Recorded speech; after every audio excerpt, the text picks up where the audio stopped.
বাংলা চলচ্চিত্রে সুপারস্টার শাকিব খানকে নিয়ে এবার বিগ ধামাকা আনতে যাচ্ছে রায়হান রাফি।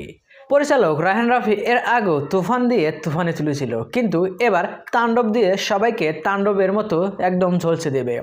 সুপারস্টার শাকিব খানের সাথে তাণ্ডব সিনেমার নায়িকা থাকবেন জয়া আহসান, কিন্তু এই জয়া আহসান আপনার থাকছে কিনা সেটাই জানাবো আজকের এই ভিডিওতে। ইতিমধ্যে শাকিব খান এই তাণ্ডব সিনেমায় চুক্তিবদ্ধ হয়েছেন, সেটা তার ফেসবুক পেজ থেকে জানানো হয়েছে। সো ভিউয়ার্স, তো তাণ্ডব সিনেমার সব আপডেট এই ভিডিওতে জানাবো। সো মেগাস্টার শাকিব খান ও রায়হান রাফি পরিচালিত আসন্ন কোরবানি ঈদে রিলিজ পেতে পাওয়া দ্বিতীয় সিনেমা তাণ্ডবে শাকিব খানের নায়িকা হিসেবে থাকবে জয়া আহসান।